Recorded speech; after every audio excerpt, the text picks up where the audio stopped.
नमस्कार भाइ बहिनीहरू। आज चाहिँ म तपाईँहरूलाई मुभी रिभ्यू कसरी लेख्न सकिन्छ भनेर चाहिँ बुझाउँदैछु। सो यो चाहिँ इङ्ग्लिसको एसईको इक्जामको लागि धेरै इम्पोर्टेन्ट छ। क्लास 9 र 8मा पनि सोध्न सकिन्छ। सो स्टार्ट गरौँ।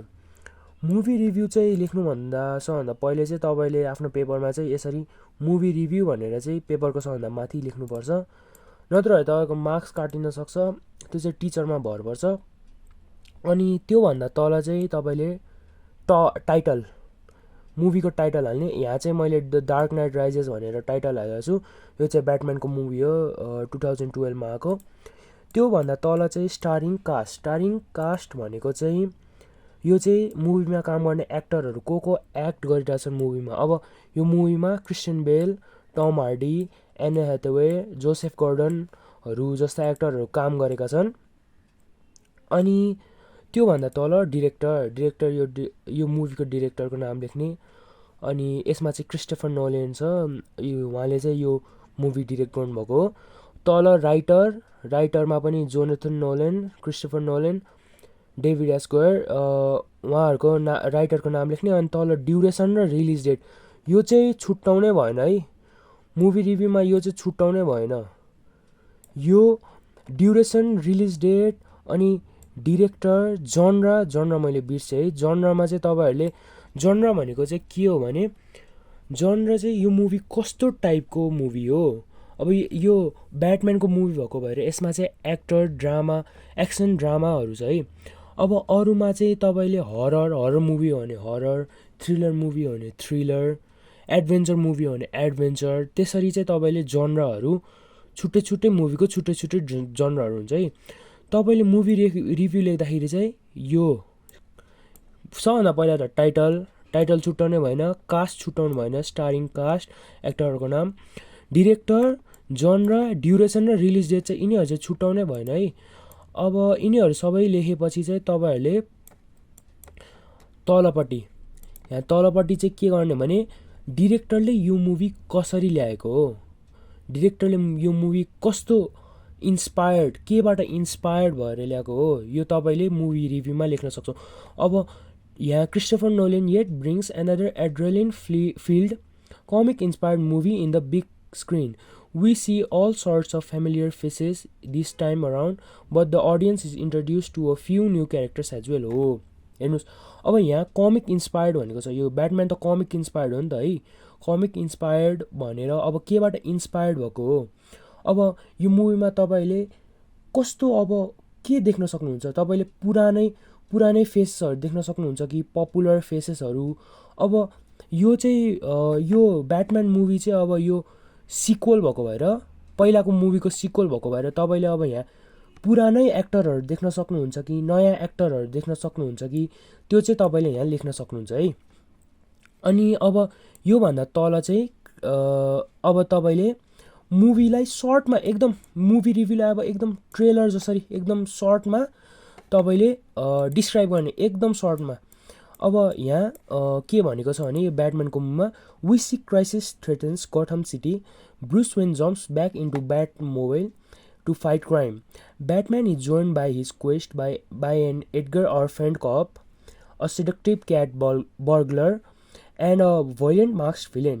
हो हेर्नुहोस्, एकदम सर्टमा ब्याटम्यान। अब यो ब्याटम्यानको मुभी भएको भएर अब यसमा चाहिँ ब्याटम्यानलाई कसरी जोइन गर्छ। अब सपोज तपाईँले नेपाली मुभी रिभ्यू गर्दै हुनुहुन्छ, अब तपाईँले सपोज पशुपति प्रसाद रिभ्यू गर्दै हुनुहुन्छ भने, पशुपति प्रसाद कसरी अब इन्टर हुन्छ त, पशुपति प्रसादसँग को हुन्छ। अब तपाईँले त्यहाँ पशुपति प्रसादको मामा हुन्छ कि को अङ्कल हुन्छ, उहाँलाई जोइन गर्न सक्नुहुन्छ। अब त्यहाँ हनुमान हुन्छ, हनुमान, अनि हजुरआमा एकजना हुन्छ, हजुरआमा हो, उहाँहरूलाई इन्क्लुड गरेर यति छोटोमा चाहिँ तपाईँले लेख्न सक्नुहुन्छ है। अनि अब तल चाहिँ मुभीको अब प्रोजहरू लेख्ने। प्रोजहरू भनेको मुभी कस्तो छ, राम्रो कुराहरू लेख्ने के, मुभीको राम्रो कुराहरू। अब this film serves and great entertainment with its colourful and numerous plot twist. Nolan used actors that are either appeared in a previous Batman films or in his blockbuster hit Inception and all of them shown in their respective roles. Tom Hardy was almost unrecognizable in his Bane costume. हो, यिनीहरू चाहिँ अब तपाईँले कस्तो राम्रो कुराहरू लेख्ने के मुभीको राम्रो कुराहरू लेख्ने। अब पशुपति प्रसाद छ भने पशुपति प्रसादमा अब राम्रो सिनहरू देखाएको छ है।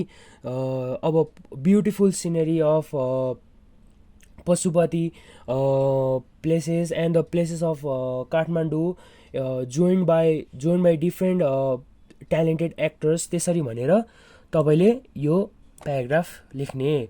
अब अर्को प्याराग्राफमा के लेख्ने भने तपाईँलाई सबभन्दा राम्रो लागेको चाहिँ के हो मुभीमा, मुभीको सबभन्दा। अब यसमा तपाईँले अब यसमा सिनको बारे लेख्न सक्नुहुन्छ, कोही एक्टरको बारे लेख्न सक्नुहुन्छ।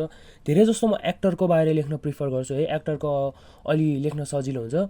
सो यहाँ चाहिँ the one actor that gave this reviewer pause was Anne Hathaway and as Selina Kyle.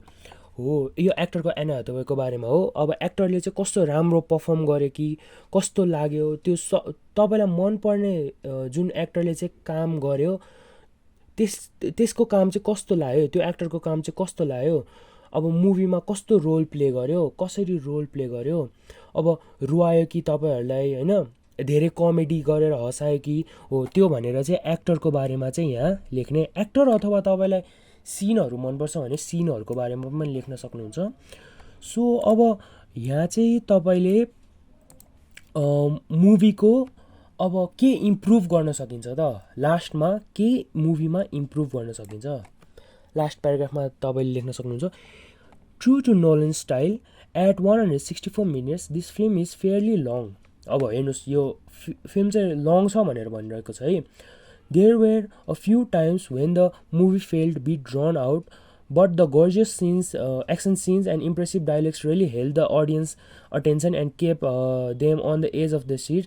However, the timeline was a bit unclear at times. हो, अब यहाँ चाहिँ तपाईँहरूलाई के इम्प्रुभ गर्न सकिन्छ, के इम्प्रुभ गर्न सकिन्छ त्यो चाहिँ तपाईँले लेख्ने।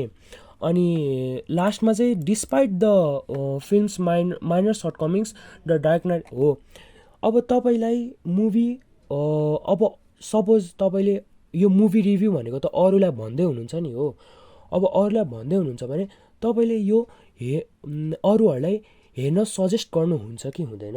अब यो यसमा चाहिँ सजेस्ट गरेको छ है अरूलाई हेर्न, जे होस् अलिकति कन्स भए पनि मुभीमा अलिकति इम्प्रुभमेन्टहरू छ भने पनि यो चाहिँ अडियन्सलाई म सजेस्ट गर्छु। हो, त्यसरी चाहिँ तपाईँले लेख्न सक्नुहुन्छ। अब लास्टमा चाहिँ यो लास्टमा एकदम सबभन्दा लास्टमा चाहिँ अब अडियन्सलाई सजेस्ट गर्ने है, राम्रो लागे सजेस्ट गर्ने, नत्र भए अब टाइम वर्थ छ कि छैन त्यसरी लेख्ने। हो, यसरी चाहिँ हामीले मुभी रिभ्यू लेख्न सक्छौँ। सो इक्जाममा आएर राम्रोसँग गर्नु होला। धन्यवाद।